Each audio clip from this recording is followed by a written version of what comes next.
on revient au hasard, c'est l'événement qui nous tombe dessus dont j'ignore la cause. J'aime bien aussi, si on veut aller dans d'autres définitions, Cournot, qui est un économiste français du 19e siècle, qui disait du hasard qui est la rencontre de deux séries causales indépendantes. C'est comme ça qu'il voyait le hasard. Donc, c'est deux séries causales qui arrivent comme ça et il y a une rencontre qui se fait. Parce que moi, ce qui m'intéresse dans le hasard nécessaire, c'est ce hasard qui va s'avérer nécessaire dans notre vie, qui va transformer quelque chose dans notre vie. Donc, le hasard, cet événement qui nous tombe dessus, dont j'ignore les causes, qui m'amènent à bouger, qui m'amènent à aller dans une certaine direction. La coïncidence, si on veut aussi définir donc la coïncidence, qu'est-ce que j'entends par coïncidence? C'est la coïncidentia, deux choses qui tombent ensemble. Donc, on est près de la définition de Cournot du hasard.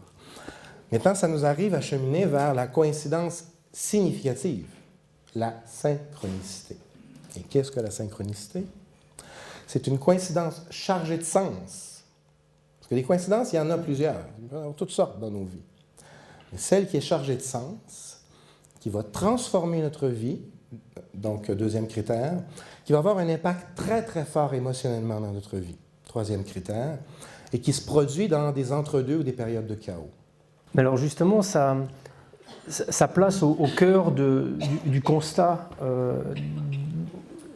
Est-ce que cet événement se produit complètement par hasard ou au contraire est signifiant? Ça se place au cœur de la façon dont le sujet perçoit cette expérience-là. Donc est-ce que là, il n'y a pas une espèce de surinterprétation de notre part, de voir peut-être des signes un peu partout? Est-ce qu'il ne pourrait pas s'agir de simples coïncidences que l'on habille? Tout à fait. On a une expression au Québec, on dit lorsqu'on a un marteau dans les mains, on voit des clous partout. C'est le danger. C'est le danger du sens. À partir du moment où on voit du sens partout, le sens n'a plus de sens. On est dans le non-sens. Donc, c'est cette incursion d'un sens en termes de direction. La nouvelle direction qui est donnée à la thérapie. Ce n'est pas seulement qu'une perception, c'est la thérapie qui va avancer.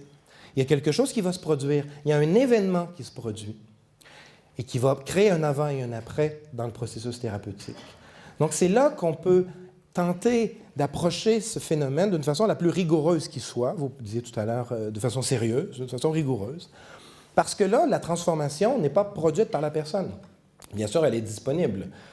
L'état émotionnel, irrationnel de la situation amène cette personne-là à être davantage disponible. Mais il y a une transformation, c'est le témoin d'une transformation, et c'est là qu'on peut parler de synchronicité. Ça nous permet de différencier la synchronicité de l'intuition. Qu'est-ce que l'intuition? L'intuition, selon Jung, c'est la capacité de voir avant la courbe, de voir quelque chose avant la courbe. Et là, on est dans le domaine des perceptions.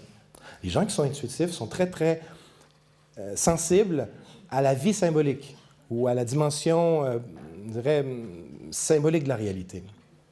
Comme par exemple, et ça j'insiste parce que parfois on confond cet exemple-là avec la synchronicité. Par exemple, vous êtes chez vous, vous pensez à tante Gilberte. Tante Gilberte téléphone. Là, on est dans l'intuition. Parce que j'ai senti que tante Gilberte allait me téléphoner, et elle me téléphone. Donc, on est plus dans une perception. Il n'y a pas de transformation, là. Il n'y a pas de transformation de penser à tante Gilberte, puis tante Gilberte me téléphone, ça ne change pas ma vie. Ça ne crée pas un avant et un après. On est dans l'intuition.